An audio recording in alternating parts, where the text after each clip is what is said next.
नमस्कार, मी कांचन आपल्या सगळ्यांचं मनापासून स्वागत करते आजच्या एका नवीन ब्लॉग मध्ये।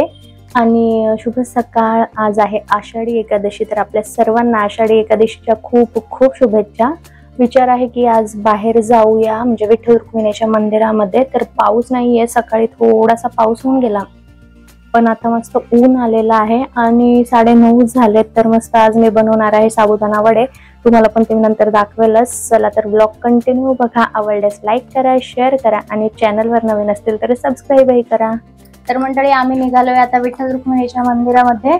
तर दुपार झाले, जवळपास 1-1:30 वेळ आहे आणि बाहेर पण मस्त ऊन आहे, अजिबात पाऊस नाहीये। तर म्हटलं की जाऊन येऊ लवकर, आणि तिकडे पण गर्दी असेल तर माहिती नाही, वेळ लागू शकतो। तिकडे पण गर्दी असेल तर वेळ लागेल, फक्त पाऊस नको यायला। आणि बघा, विश्वम पण मस्त रेडी झाला इकडे। हाय बोल।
तर आम्ही आताच थोडा वेळ अगोदर मंदिरामध्ये आलो, मस्त दर्शन झालं, जास्त गर्दी नाही आणि मंदिराची पण आज मस्त सजावट केलेली आहे।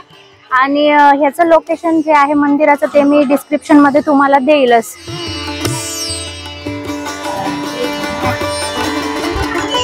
आणि आम्ही येताना मस्त ऊन पावसाचा खेळ चालू होता, एका ठिकाणी आम्ही थांबलो, मग परत निघालो, ऊन आलं म्हणून, आणि मग परत पाऊस चालू झालेला। पण आता तरी ऊन आहे, बघूया जाताना काय होईल माहिती नाही। आणि जाताना घ्यायची आहे मस्त फणसाची गरे। काय मला नाही आवडत, मला आवडतात, खूप दिवस झाले आणि मी खाल्ले नाहीये या सीझन मध्ये, म्हणजे आपण घेतलेच नाही। तर आता जाता घेऊ, एका ठिकाणी येताना मला दिसलेत, तर आता घेऊया जाताना। तर मंदिरात येताना आम्ही ही फणसाची गरे घेऊन आलोय आणि थोडीशीच आणली, कारण हे फक्त मीच खाणार आहेत, त्यांना तर आवडत नाही। आणि ह्याच्यामध्ये जे बी असतं ना, तर ते पण असे उकडून खातात, ते मी तुम्हाला नेक्स्ट ब्लॉग मध्ये सांगेल कदाचित। आणि विश्वमला बरं वाटत नाहीये, त्यामुळे तो असा झोपून आहे बऱ्याच वेळपासून माझ्या मांडीवरती, ताप आहे त्याला थोडासा। चला तर मंडळी, आजचा ब्लॉग तुम्हाला कसा वाटला मला कमेंट करून नक्की सांगा। भेटूया आपण लवकरच एका नवीन ब्लॉग मध्ये, तोपर्यंत बाय।